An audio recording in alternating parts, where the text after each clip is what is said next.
Hey there, and a big welcome from all of us here at My Tax Accountant. We've put together this guide to walk you through everything you need to know about the UK's Marriage Tax Allowance for the 2025/26 tax year. You know, it's a really simple and honestly often overlooked tax perk that can make a genuine difference to your family's budget, especially with how things are right now. So let's jump right in and see what it could mean for you. So let's kick things off with a number that really matters, £252. Now, what's so special about that?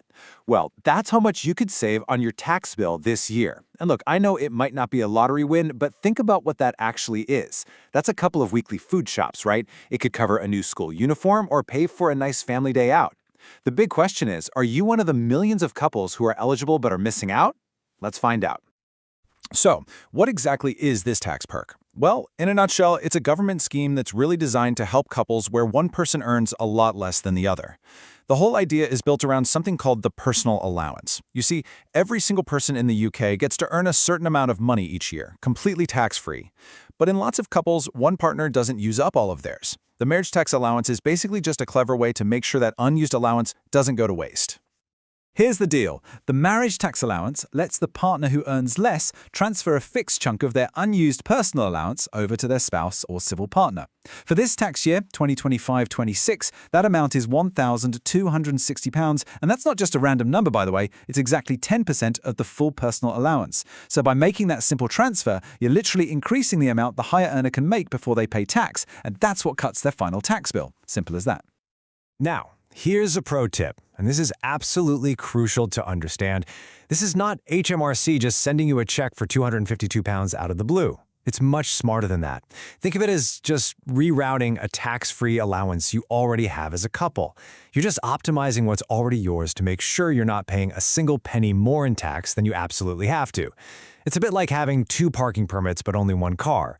It just makes sense to give the spare one to someone who can actually use it, right?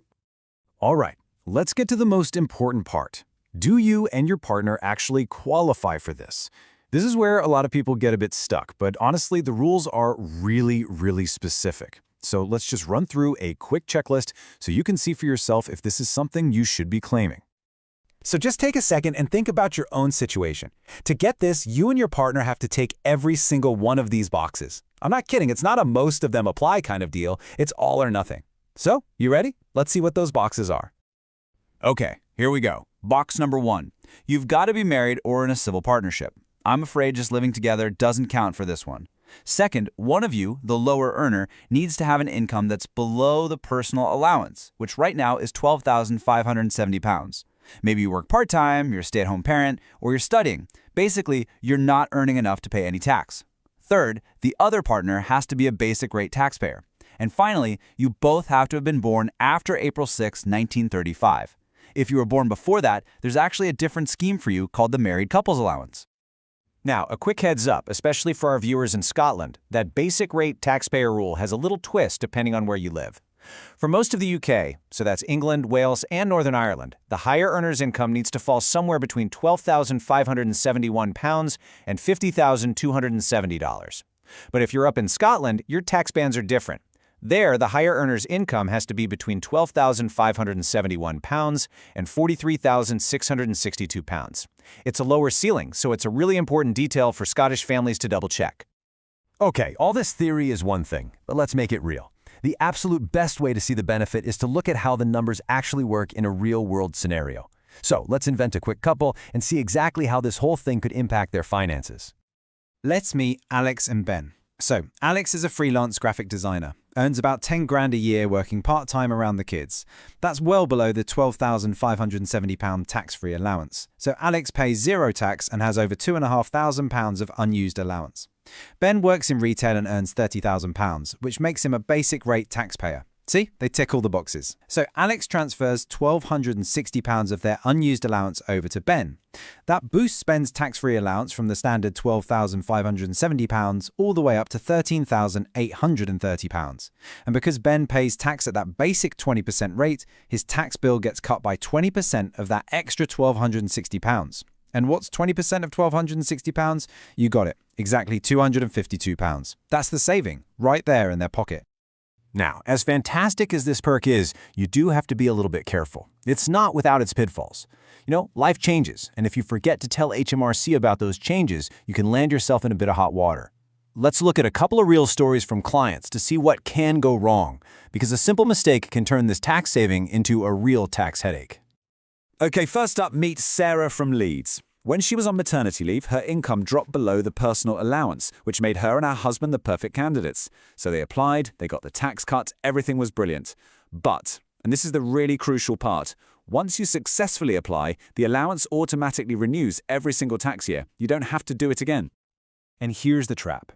When Sarah went back to work full-time, her salary jumped back over that £12,570 threshold. Life gets busy, right? They totally forgot about the allowance.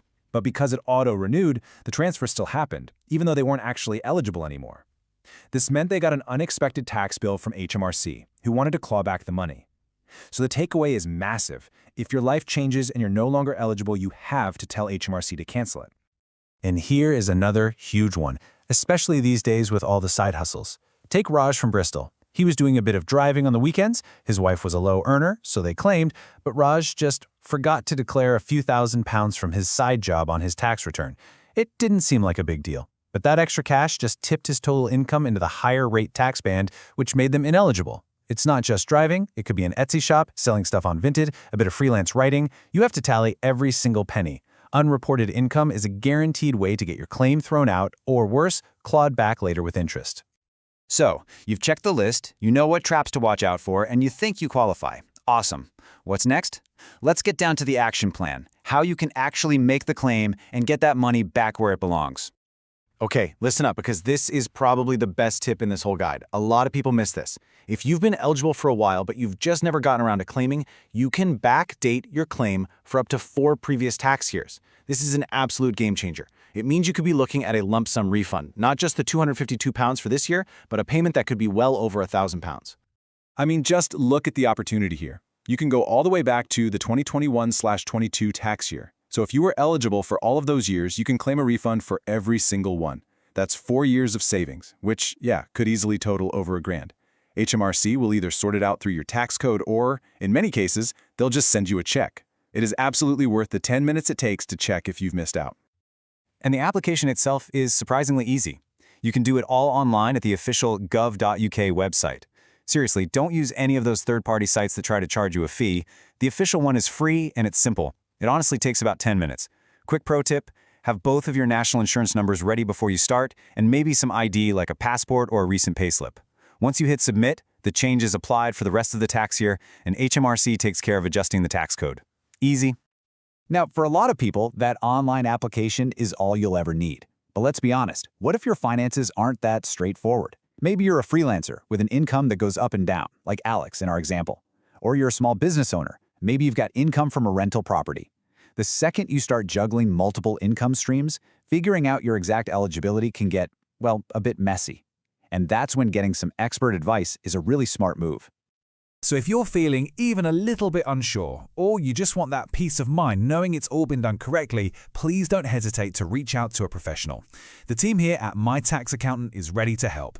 You can get in touch directly on WhatsApp or by phone at 7854 255 375, or you can just pop an email over to info@mytaxaccountant.co.uk. They can take a look at your exact situation and make sure you're claiming everything you should be without falling into any of those traps we talked about. And that is our guide to the Marriage Tax Allowance for 2025/26. I really hope you found that useful and that it helps you figure out if you can save a bit of cash.